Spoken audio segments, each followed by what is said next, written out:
आज का टॉपिक अपना क्या है? विद्युत द्विध्रुव के कारण निरक्षपर तीव्रता।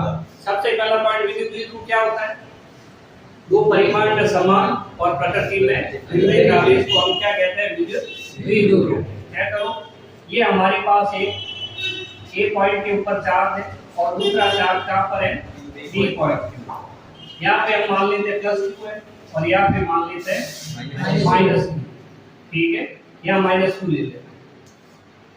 ठीक है, जैसा हम ये लेंगे उसके हिसाब से डायग्राम हो जाएगा। क्लियर है?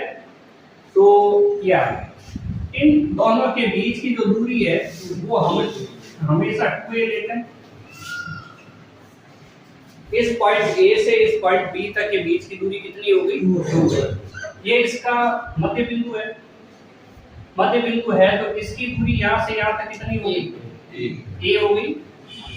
और यहाँ से यहाँ तक कितनी होगी? A। सही है? A और A मिलके 2A होगी। ये बात।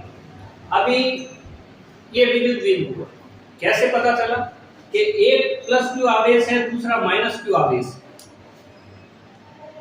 ठीक है, तो q और q बराबर है तो हम कहेंगे परिमाण बराबर, मैग्नीट्यूड इक्वल। दूसरा एक प्लस है एक माइनस है, इसका मतलब प्रकृति में विपरीत। प्रकृति का मतलब विजातीय आवेश से सजातीय नहीं होने चाहिए। तीसरी बात ये होनी चाहिए कि ये जो 2a लिया वो बहुत ही कम होना चाहिए।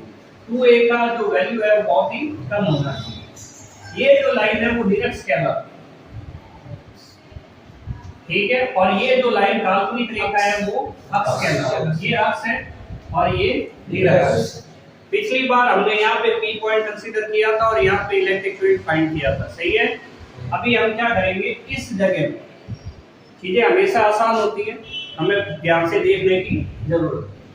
वापस लिखना है, ठीक है ना? तो बड़े ध्यान से इसको देखो। ये हमारे पास एक पॉइंट P जिसका हमें इलेक्ट्रिक फील्ड फाइंड करना है। एक चार्ज हो तक कोई दिक्कत नहीं। यहाँ पे चार्ज कितने हैं? 2। अगर 2 चार्ज है तो ये वाला चार्ज और ये वाला चार्ज दोनों यहाँ पे इलेक्ट्रिक फील्ड प्रोड्यूस करेंगे। अगर ये इलेक्ट्रिक फील्ड प्रोड्यूस करेंगे इसका मतलब क्या हुआ कि इस पॉइंट पर 2 इलेक्ट्रिक फील्ड होंगे, एक ड्यू टू पॉजिटिव चार्ज और second due to negative charge. सही है? अब इलेक्ट्रिक फील्ड की डायरेक्शन निकालने के लिए हमारे पास एक तरीका है। इस P पॉइंट पर क्या रखना है? हाँ, बोल के बता। बिंदु आवेश, परीक्षण चार्ज। ठीक है, टेस्ट चार्ज। ठीक है, यहाँ पे रखो। अब इसको मिला देते हैं और इसको मिला देते हैं। यहाँ पे एक बिंदु आवेश रखते हैं। उस बिंदु आवेश कैसा? परीक्षण चार्ज Q0। ठीक है, इसके ऊपर बल किस दिशा में लगेगा? तो इन दोनों को मिलाने वाली रेखा के अनुदिश वार की। ठीक है, पॉजिटिव चार्ज है, ये इसको क्या करेगा? रिपेल करेगा, इधर की साइड बल लगेगा। ये हमारे बिल्कुल अच्छी तरह से क्लियर है।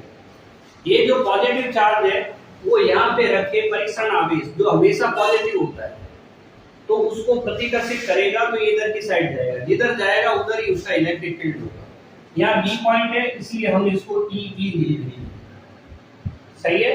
सदिश राशि है तो हम यहाँ वेक्टर लगा सकते हैं। ठीक है, नेक्स्ट इस पॉइंट चार्ज -q के कारण P पर इलेक्ट्रिसिटी किधर होगी? इलेक्ट्रिक फील्ड किधर होगा? Towards negative charge. सही है क्या? अब लोग ट्राई करेंगे, बिल्कुल सीधा है। सही है ना? एक सीध में। अब ये हो गई अपने पास x अक्ष और ये हो गई y अक्ष। क्लियर है? तो ये सोचो एंगल थीटा है। ये एंगल कितना है? थीटा है। अगर ये एंगल थीटा है तो ये एंगल भी थीटा है। एकांतर कौन? ये एकांतर, इधर वाला और इधर वाला। सही है? अगर ये थीटा है तो दूसरा कौन और कौन सा थीटा है? ये भी थीटा है। अब ये थीटा कैसे?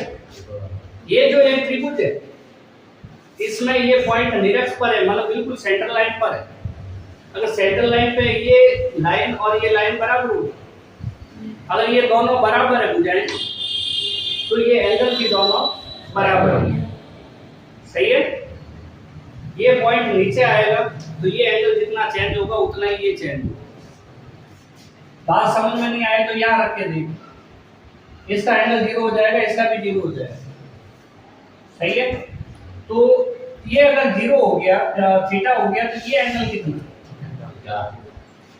ऐसे कौन संगत कौन? ये अगर हमारे पास पैरेलल लाइंस है तो ये एंगल बराबर होते हैं, और ये अगर ऐसे है तो ये कोण और ये कोण इसके लिए बता रहे एकांतर कोण बराबर होते हैं। सही है। तो हमारे पास ये दोनों कोण क्या हो गए? बराबर। अब क्या एक पॉइंट के ऊपर जो इसका नाम लिख देते हैं, ए है इसलिए हम इसको ई ए लिख देते हैं। सही है भाई। प्लस क्यू माइनस क्यू लिख सकते हैं, ए और बी लिख सकते हैं। ए से पता चलेगा ये इसके लिए है, बी से पता चलेगा ये इसके लिए। ठीक है। अवे फ्रॉम पॉजिटिव चार्ज सही है, और टुवर्ड्स पॉजिटिव नेगेटिव चार्ज ये भी सही है। नेगेटिव चार्ज की तरफ और पॉजिटिव चार्ज से दूर। क्या एक पॉइंट के ऊपर तीव्रता की दो दिशाएं संभव है? नहीं। तीव्रता की दो दिशाएं संभव नहीं। फिर क्या करना चाहिए? परिणाम ही लेना चाहिए। घटक लेंगे। ठीक है। पहले घटक लेंगे। इसका इधर की साइड घटक क्या हो? कंपोनेंट। इधर एंगल थीटा है इसलिए आएगा ई बी cos थीटा। ठीक है। इसका इधर घटक क्या होगा? E B sin theta. सही है ना। नेक्स्ट इसका इधर घटक क्या होगा? E A cos theta vector, और इसका इधर घटक क्या होगा? sin theta. सिंपल सी बात है, जिधर एंगल होता है उधर cos आता है, और जिधर एंगल नहीं होता है उधर sin आता है। ये चीज हम क्यों याद रखते हैं? उसके लिए हम समझते हैं हमारे पास ये r वेक्टर, सपोज ये एंगल थीटा, इसका x अक्ष की साइड कंपोनेंट लेंगे, लंब डालेंगे, यह मिलेगा, इतना साइड में आएगा, और इधर की तरफ ये रहेगा। ठीक है ना। इसको आप मान लो, कुछ मान सकते हैं, x मान लो, ये x मान लो, rx मान लो, कुछ भी मान लो। इसका ऐसा मान लिया r का कंपोनेंट है x अक्ष की साइड, और इसको मान लिया r का कंपोनेंट है y अक्ष की साइड। ये ry है, ये rx है। अगर ये ry है तो ये भी तो ry है, और ये rx है तो ये भी तो rx है। सही है। अब इस ट्रायंगल के अंदर cos थीटा का फॉर्मूला लगाओ, तो cos थीटा अपने पास क्या होगा? लंब बटा आधा, लंब बटा आधा। हमसे सोचो क्या लंब बटा आधा बटा है ना, ऐसा नहीं बोला वही ठीक। तो क्या होगा यहाँ पे? जल्दी बोलो। आधार बटा कर्ण, तो आधार बराबर क्या हो गया? कर्ण cos थीटा, क्रॉस मल्टीप्लाई बस गुना करके। अभी आधार कितना है? rx के बराबर। ये वाला ये आधार है, ये लंब है, और ये कर्ण है। तो बोलो r cos थीटा, इसकी वैल्यू r cos थीटा। देखो जिधर एंगल है कोण है उधर थीटा, r cos थीटा। क्या हम इसकी वैल्यू निकाल सकते हैं? इसकी वैल्यू निकाल सकते हैं। तो sin थीटा देखो, लंब बटा कर्ण, तो लंब बराबर क्या हुआ? कर्ण sin थीटा। तो बोलो लंब कितना है? ry। ठीक है। और कर्ण कितना है? r है, और sin थीटा। तो ये जो ry है इसकी वैल्यू क्या आ गई? r sin theta. हम यहाँ क्या देख पा रहे हैं कि जहां थीटा है उधर r cos थीटा है, और इधर थीटा नहीं है तो उधर क्या आया? r sin theta. सही है। तो हमने क्या किया? जिधर कोण था उधर cos थीटा लिया, और जिधर कोण नहीं है उधर sin थीटा लिया।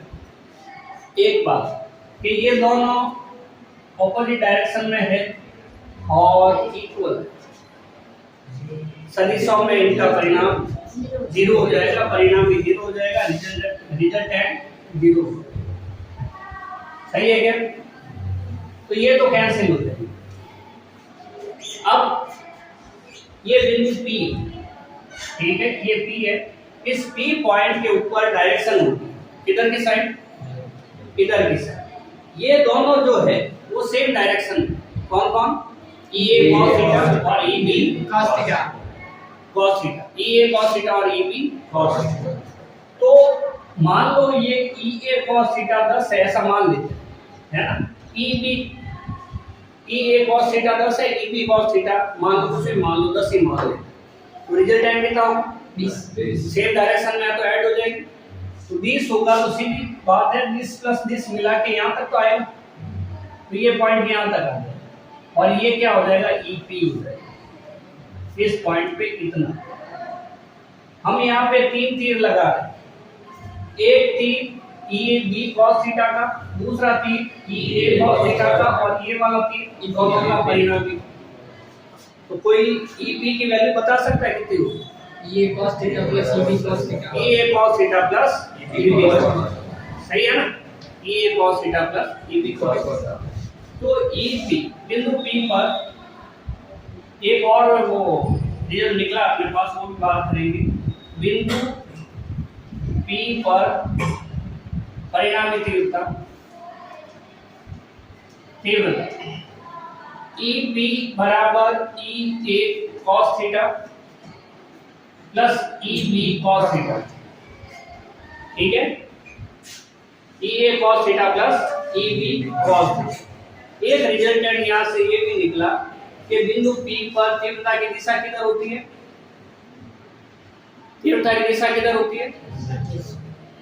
बिंदु P पर तीव्रता की दिशा होगी B से A की साइड में। बोलेंगे कैसे इसको? इधर ऐसा थोड़ी लिखेंगे, सही है ना? बोलेंगे क्या? तीव्रता की दिशा होगी बिंदु P पर, डायरेक्शन क्या होगी? B से A की साइड, B से A, ये B से A डायरेक्शन बता रहा है ना, और होगी कहां पर? बिंदु P पर, सही है? पॉइंट P, क्लियर है? बस, तो दिशा किधर आ गई? बिंदु P पर दिशा यहां लिख देते हैं, दिशा P पर B से A की ओर होगी तो P पर, लेकिन किधर से किधर? B से A। B से A का कोई मतलब नहीं है, हम केवल डायरेक्शन बताना चाहते हैं इधर की ओर, ठीक है?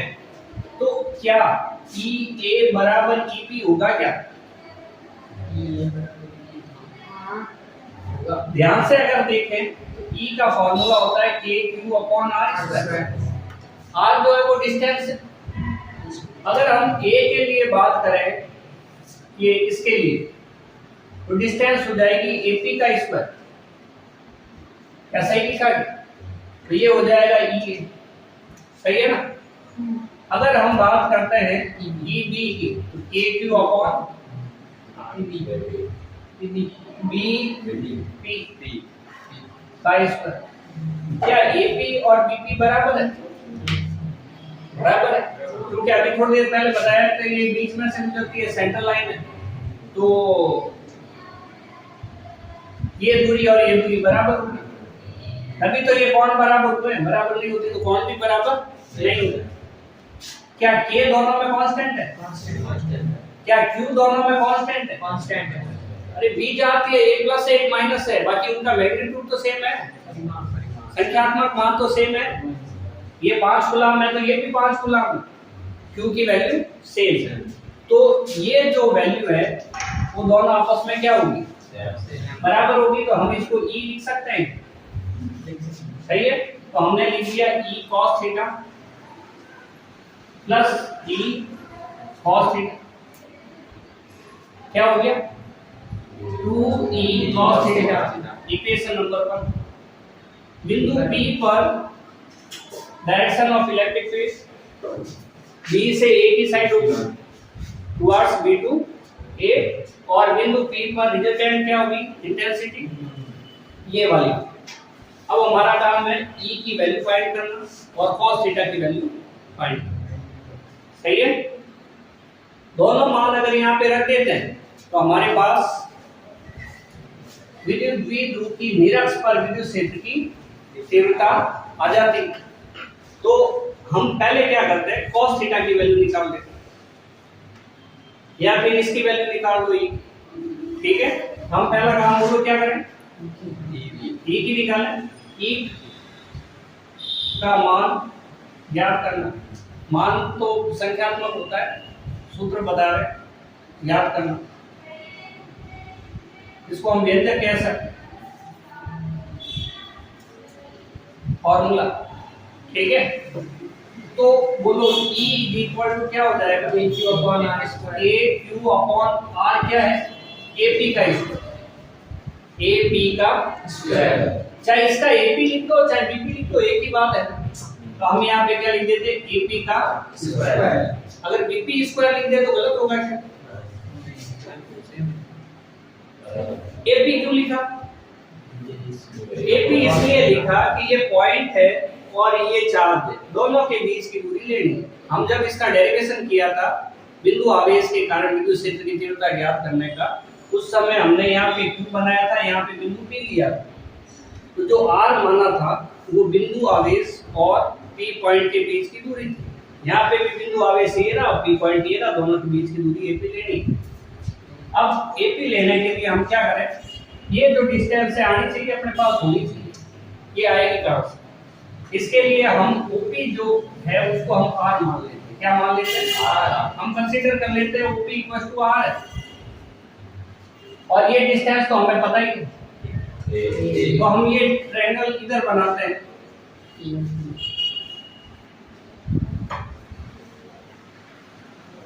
ये जो डिस्टेंस है वो A है, नाम है इसका A, तो P, और इसका पता नहीं, ये हमने R माना, ठीक है। OP की वैल्यू कितनी है, R, और ये एंगल है थीटा। इस थीटा के हिसाब से सामने वाला जो भी होता है वो परपेंडिकुलर होता है, और ये बेस हो जाएगा आधार, और ये कर्ण हो जाएगा, सही है।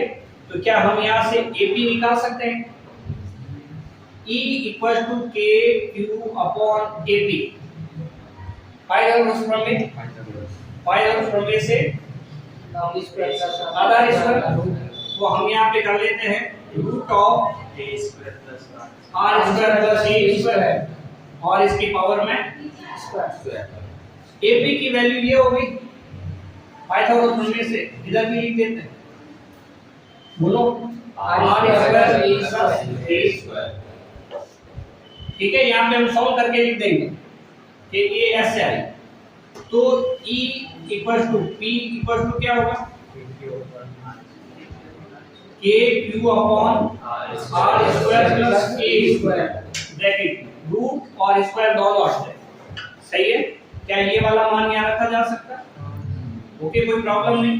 क्या हम इसी फॉर्मूले से cos थीटा की ट्रायंगल से cos थीटा की वैल्यू नहीं निकाल सकते, तो त्रिभुज AOP में, त्रिभुज AOP में cos थीटा निकालते हैं, ये मिटा देते हैं, ठीक है, ये मिटा देते हैं। और cos थीटा का फॉर्मूला बोलो, आधार बटा कर्ण। तो मौखिक रूप से बताओ, आधार बटा कर्ण है तो क्या है, क्या लिखेंगे cos थीटा की वैल्यू,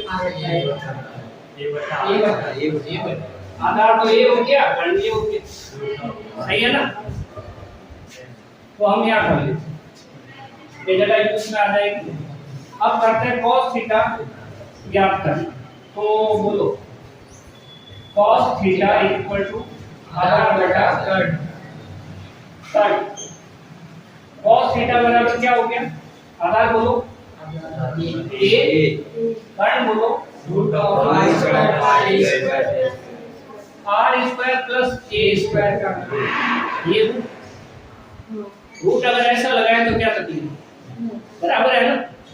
ऐसा रूट बोलो या घात में 1/2 बोलो, बात एक ही होती है, ठीक है। क्या अब हम ये दोनों मान इसमें रख सकते हैं, आ गया फाइनल आंसर? रखो और सॉल्व करो। तो अब यहाँ हम देख पा रहे हैं कि प्रॉब्लम क्या है। KQ/R² फॉर्मूला हमें पता है, पाइथागोरस हमें पता है, कोई दिक्कत ही नहीं। cos थीटा का जो फॉर्मूला होता है आधार बटा कर्ण, वो भी हमें याद। प्रॉब्लम किस चीज है कि ये स्टेप हमें याद रख के अपने हाथ से एक बार लिखना है। तो हम यहाँ पे करते हैं कि तथा cos थीटा के मान कहाँ पे रखने पर, एक में रखने, इक्वेशन 1 में रखने पर बोलो क्या होगा, EP बराबर 2 KQ इनटू E की वैल्यू ये रही इनटू KQ अपॉन EP क्यों लिख रहे हैं आप? इधर EP तो निकल रहे एक सेकंड हाँ इसीलिए ये सोच के लिख दिया था। E निकाल रहे हैं ना, ये E की वैल्यू आ गई, बोलो ये ठीक है। EP तो ये आया हमारे पास, इसके अंदर जो E है वो ये वाला सही है ना, KQ अपॉन ये वाला, ठीक है, ये निकालना बिल्कुल ठीक है। तो KQ अपॉन क्या करें, R² प्लस A² ब्रैकेट हो गया। नेक्स्ट cos थीटा की वैल्यू, cos थीटा की वैल्यू क्या होगी, और ये देखिए R² plus A² whole power अगर समान हो तो घातें जुड़ जाती है कि नहीं। लाइट लाइट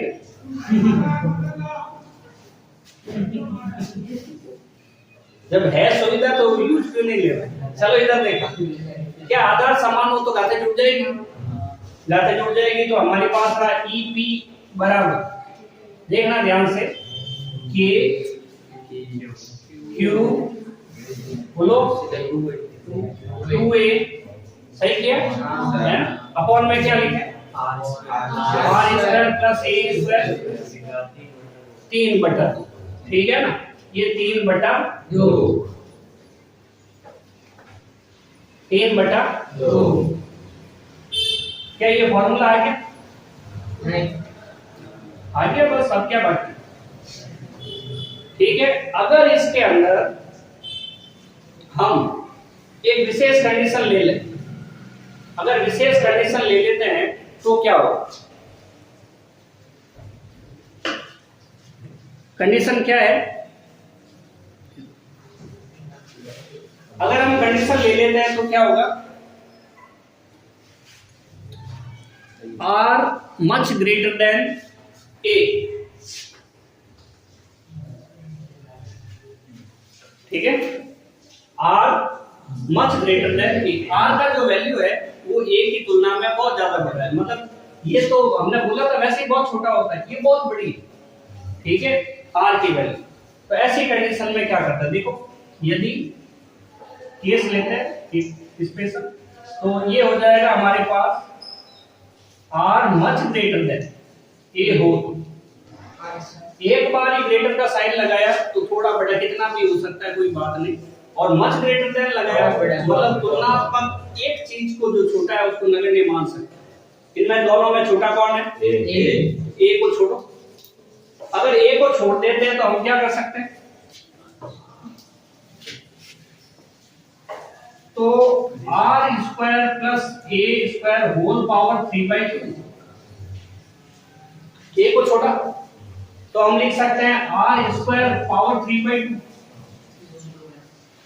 सही है, 2 से 2 गया तो बचा लगभग बराबर R की। ये सारा हटा के नीचे से इसकी जगह R लिख सकते हैं, ये फॉर्मूला आ गया, इसकी जगह P लिखना है बस। तो हम इसी लाइन में आगे लिख देते हैं, इसको हम KP अपॉन ये सेम टू सेम R², ये जो पूरा है इसकी जगह हमने P लिख दिया, और ये है R² plus A² whole power कितना 3/2, सही है क्या। Next EP is equal to कितना, EP हमारे पास हो जाएगा KP, ये पूरा जो है उसकी जगह R3, सही है, ये तीव्रता का सूत्र है। वेक्टर फॉर्म तो वेक्टर फॉर्म में कैसे लिखें? E vector C vector form कैसे लिखें? E vector E P vector बराबर to E vector A P upon R E vector P vector quantity है, हिंदी में क्या कहते हैं इसको? सदिश नहीं, वो पी को क्या कहते हैं? विद्युत आघूर्ण नहीं, विद्युत द्विध्रुव आघूर्ण। ये विद्युत द्विध्रुव है, ये प्लस और माइनस मिलके इसका हमने एक फॉर्मूला किया था विद्युत द्विध्रुव आघूर्ण का, P बराबर Q into 2A। और ये चीज ओके है, सही है कि नहीं? तो ये था अपने पास एक इंपॉर्टेंट टॉपिक जो विद्युत द्विध्रुव के कारण उसकी निरक्ष पद तीव्रता या बहुत इजी है, बस आपको इसको एक बार बड़े ध्यान से देखना है, कुछ नहीं करना है। बिंदु -q के कारण तीव्रता इधर होगी, +q के कारण तीव्रता दूर की तरफ होगी। एक पॉइंट पे तीव्रता की दो दिशाएं संभव नहीं है, इसलिए हम क्या करेंगे? वेक्टर फॉर्म लेंगे, इसका घटक लेंगे, कंपोनेंट लेंगे। इधर कोण थीटा थीटा है तो cos थीटा आ जाएगा, इधर थीटा नहीं है तो sin थीटा आ जाएगा। ये दोनों घटक आपस में एक दूसरे के विपरीत है और बराबर है, इसलिए कैंसिल हो जाएंगे और ये दोनों घटक जुड़ जाएंगे, परिणामी तीव्रता ये हो जाएगी। ठीक है, EP का वैल्यू जो है इन दोनों के सम के जोड़ के बराबर होगा। तो EP बराबर बहुत इजी टर्म है, बहुत इजी टर्म है। EA बराबर EP बराबर EA cos theta plus EP cos theta, ये दोनों सेम ही है। EA और EP बराबर थे, हमने लिखा था इधर, तो दोनों बराबर है, उसको हमने E मान लिया। सेम होने के कारण 2E cos थीटा हो गया समीकरण 1। अब इसके अंदर E की वैल्यू निकालना है, cos थीटा की वैल्यू निकालना है, और इतना आसान है, 9 10 का फार्मूला पाए तो तुम्हें याद है ना, कर्ण स्क्वायर बराबर लंब स्क्वायर प्लस आधार स्क्वायर, सही है। तो उससे ये फार्मूला इसके बीच में आप लोग ये कर सकते हो या सॉल्व कर सकते हो, है ना। cos थीटा की वैल्यू जैसे हमने यहां पे निकाली है, जैसे पाइथागोरस निकाल सकते। तो AP साइन स्क्वायर AP की वैल्यू रखी, रूट और स्क्वायर कौन है इसलिए कैंसिल हो गए, ये आ गया E का वैल्यू। और cos थीटा का आधार बटा कर्ण होता है, आधार A है, कर्ण ये वाला है, root of r square plus a square. तो ये मान E और cos थीटा के यहाँ पे रखने पर समीकरण 1 में ये आ जाएगा। खास बात ये कि इसकी वैल्यू r³ कैसे, तो ये हमने आपको बहुत इजी तरीके से बता दिया कि अगर बहुत ज्यादा बड़ा हो तो इसको ले, जो छोटा है उसको नगण्य मान लो, हटा दो, उसको हटा दिया तो ये पूरा जो दिख रहा है वो ऐसे दिखेगा, ये दिखना ही नहीं। ठीक है, जब a नहीं लिखेंगे तो ऐसा दिखेगा, फिर बहुत इजी हो जाएगा, ये r² 2 और ये कैंसिल हो जाएगा और r³ बचेगा, मतलब इस पूरे को हटा के हम r³ लिख सकते हैं। ठीक है।